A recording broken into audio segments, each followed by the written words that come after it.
भूतिया हवेली का रहस्य एक डरावनी कहानी है। कृपया कमज़ोर दिल वाले इसे न देखें। Thank you. गांव के ऊपर एक पहाड़ी पर एक पुरानी हवेली थी। यह बहुत बड़ा घर था। कभी अब यह एक टूटा हुआ खंडहर था। टूटी खिड़कियां खाली आंखों की तरह दिखती थीं। लोहे के दरवाजे जंग खाए हुए थे और बेलों से ढके हुए थे। हवेली के बारे में गांव वाले कहानियां सुनाते थे। वे कहते थे कि यहां भूत हैं। रात में हवेली से अजीब आवाजें आती थीं। लोगों ने चीखें और सिसकियां सुनी। कुछ ने खिड़कियों में रोशनी टिमटिमाते देखा। कोई भी हवेली के पास जाने की हिम्मत नहीं करता था। गांव वालों का मानना था कि यह शापित है। उनका कहना था कि बहुत समय पहले यहां एक परिवार रहता था। एक रात कुछ भयानक हुआ। कोई नहीं बचा। अब उनकी बेचैन आत्माएं हवेली को आतंकित करती हैं। गांव वालों ने अपने बच्चों को चेतावनी दी। उन्होंने कहा कि कभी भी उस भूतिया हवेली के पास मत जाना। राहुल गांव में रहने वाला एक जवान लड़का था। उसे एडवेंचर बहुत पसंद था। वह हमेशा क्यूरियस रहता था। एक दिन कुछ बड़े लड़कों ने उसे डेयर दिया। उन्होंने उसे उस भूतिया हवेली में जाने की हिम्मत की। उन्होंने कहा कि वह बहुत डरा हुआ है। राहुल उन्हें यह नहीं सोचने दे सकता था कि वह डरता है। मैं डरा हुआ नहीं हूं, मैं हवेली में जाऊंगा। दूसरे लड़के हंसे।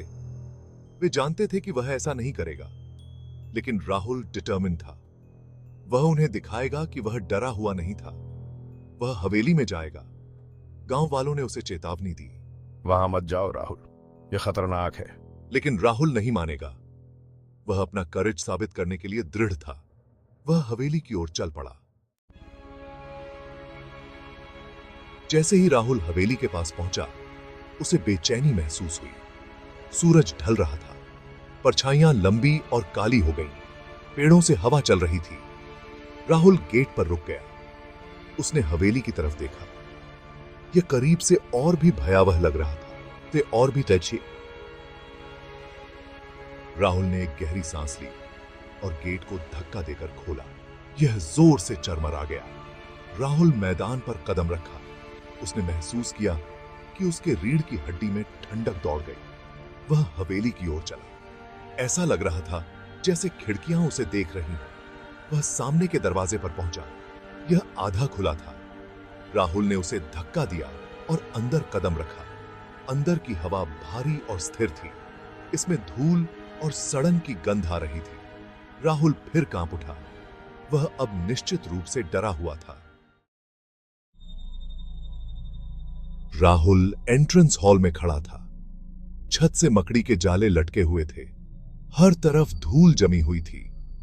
टूटी खिड़कियों से चांद की रोशनी ही एकमात्र रोशनी थी। राहुल ने सुना।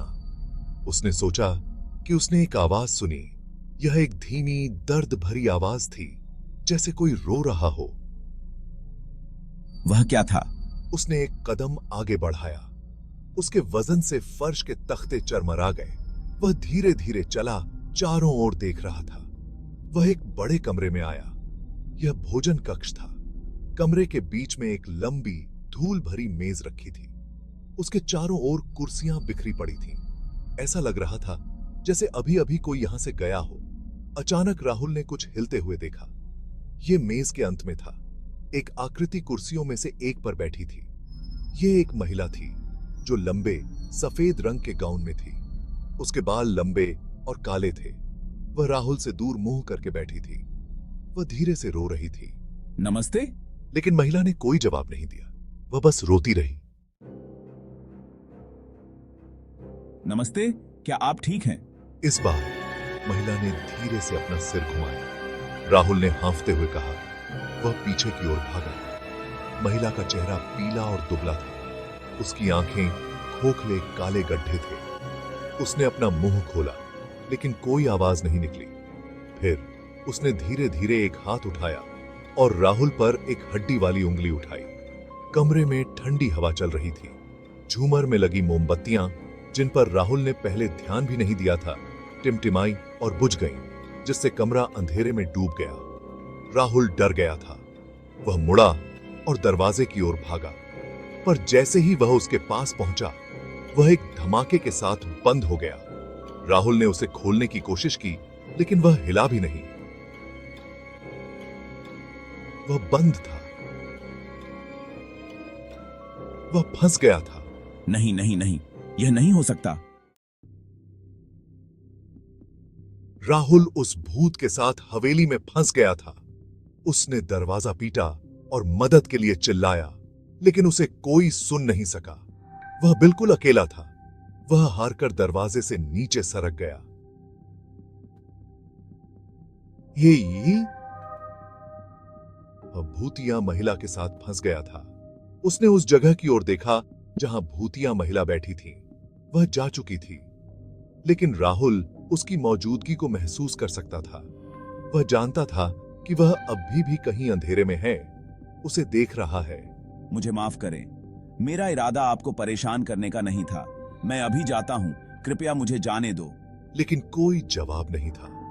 दमनकारी सन्नाटे में केवल उसकी अपनी सांसों की आवाज कर्कश और डरी हुई थी।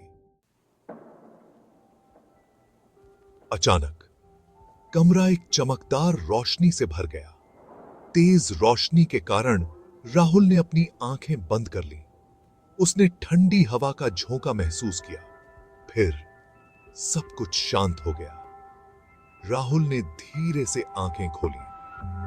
वह अब हवेली में नहीं था, वह बाहर था। वह गेट के पास जमीन पर पड़ा था। सूरज उग रहा था। हवेली गायब थी। राहुल उठा और इधर उधर देखा। हवेली का कोई नामो निशान नहीं था, मानो वह कभी वहां थी ही नहीं। राहुल हिल गया था, लेकिन उसे कोई चोट नहीं आई थी। वह उस भूतिया हवेली से बच निकला था। उसने अपना सबक सीख लिया था। वह फिर कभी गांव वालों की अवज्ञा नहीं करेगा, और वह उस भूतिया हवेली में बिताई रात को कभी नहीं भूलेगा। उसने सीखा था कि कुछ रहस्यों को अनसुलझा ही छोड़ देना बेहतर होता है।